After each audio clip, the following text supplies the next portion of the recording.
So I pre-ordered the Sigma 56 F1.4, and the question is, should you? Stay tuned to find out. If you don't know me already, I go by That One Camera Guy. I do tutorials, guides, and reviews on Sony, mirrorless equipment, and gear.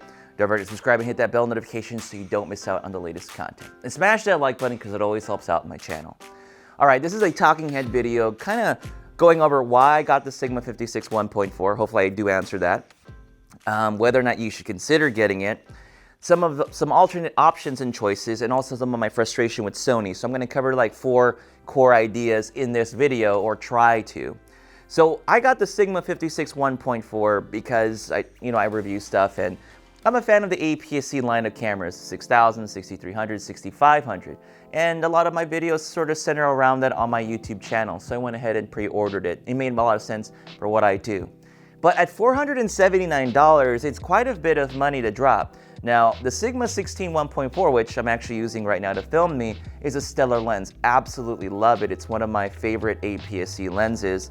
But with that, at $439 or $449, I felt that it could actually get that value because there wasn't really a lot of other choices in that particular focal length at f1.4. On the contrary, 56mm is close to 50mm in my opinion, and you have some other options out there like the 51.8 OSS, and there's some manual focus options out there as well. There's a macro lens, there's the full frame 51.8, which is a bit slow in autofocusing. And then you have even this one here, which is the Zeiss 55 f1.8, which is really priced out of the spectrum of what we're looking at right now. Although this is a full frame lens, but it's a stellar lens at that. So when you look at why I got it, like I said, I picked it up for review purposes so that I can take a look at it and give you my thoughts on that particular lens or whether it makes sense. I know it's gonna be a really stellar lens on the APS-C system, but does it really make sense to get one of these lenses now? So for those of you that are just starting out right now, like maybe you picked up an A6000 and you're looking at the Sigma 56 1.4, I would halt you on that and tell you don't go ahead and buy it at all or even pre-order it. I know I use like affiliate links and such like a lot of YouTubers do, but I want you to make the best purchase choice and go to the market that makes the most sense to get the best deal. Now, when I got my Sony 50 f1.8 OSS, I picked this up off eBay used for about under $200 US.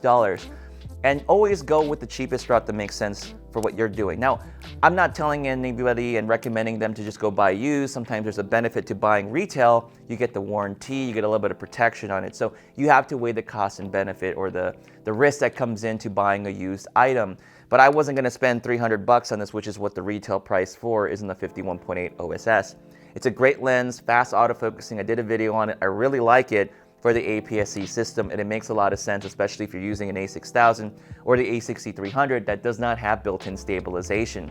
So if you're just starting, dropping about $500 on the lens is quite a bit of money, especially if you're on a low budget, instead of dropping maybe $200 to $300 if you're just starting out right now. It's still quite a bit of money, but versus $500, it's a really big difference in my opinion for those of you who are on a smaller budget and can't drop the money for it.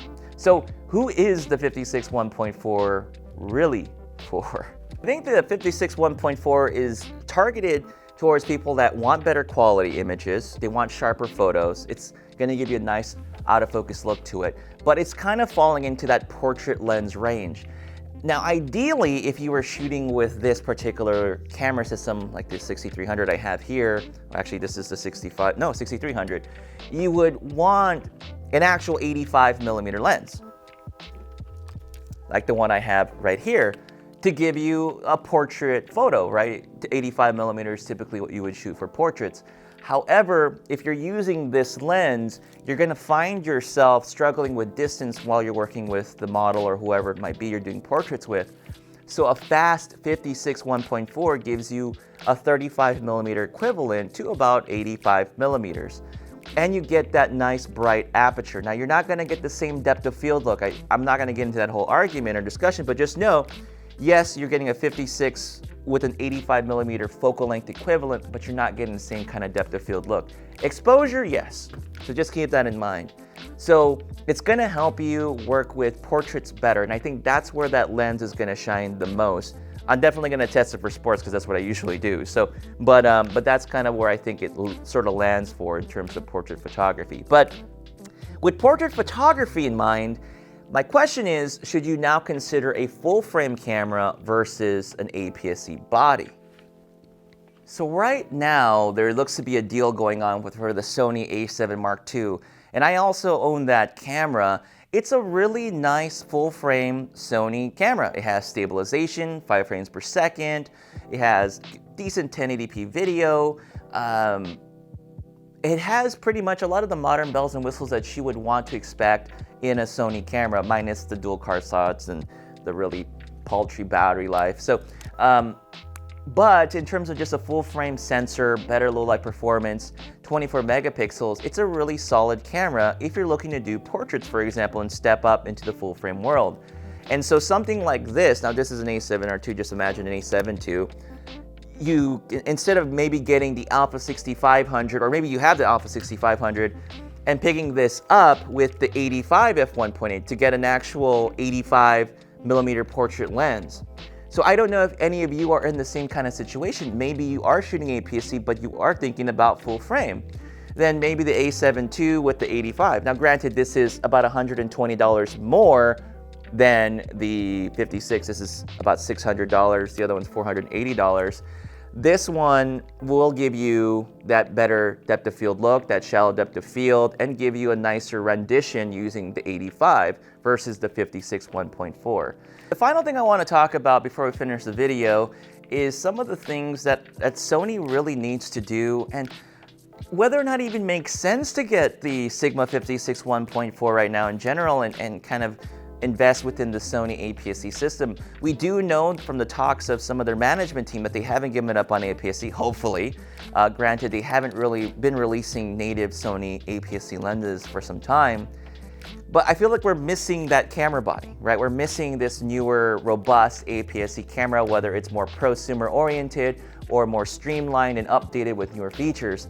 It's kind of sad, really, when you look at the 6300 and 6000. It's lacking some of the modern settings and features that their newer brethren, like the A7 III, A7R III series have. You sort of jump between the two, and I live in both of those ecosystems. So I have the A7 III or A7R III, and then I look at the A6000 or the A6300. I'm like, man, this menu system is really archaic. They haven't really stepped it up. Now, granted, I don't expect them to have to do that, but it'd be nice if they kind of attempted to modernize maybe the menu systems on these cameras. With that said, would it make sense to keep investing in the direction of APS-C? Should you just start looking at full frame? That's going to depend on this new APS-C camera they release.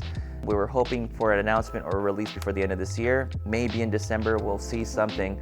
But let me know your thoughts, what it is. Are you in that dilemma right now? Are you looking to go into full frame depending on what this APS-C camera has to offer?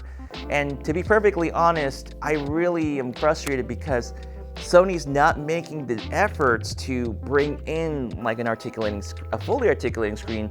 And I'm not saying everybody needs it. I'm just saying something I would personally want. Right now I have to use a small HD monitor, which adds a little bit more bulk to my kit in order for me to record videos like this one. And so it starts to have me look at other systems like with Canon, because they just do the whole flip out screen stuff really well. And yes, you're not getting really great video quality in some cases, but I don't always need it. Sometimes I just need to be able to record quickly, set myself up, and be able to frame myself in camera. So I've been looking at other systems out there recently because Sony's just been sort of slow in certain areas. But we'll find out what happens in the next month or so. Folks, that's going to do it for me in this video. Let me know your thoughts about the Sigma 56 1.4, whether or not you're going to get it or whether you're on the fence about it. Would love to know. Reviews will be out soon when that lens comes out. I'll do some tests and comparisons, but that's going to take some time until that lens is out. And that's going to do it for me, guys. Don't forget to like, subscribe, and check out my other content. And with that said, I'm your host, F1 Camera Guy, and I'll see you on the next video. Peace.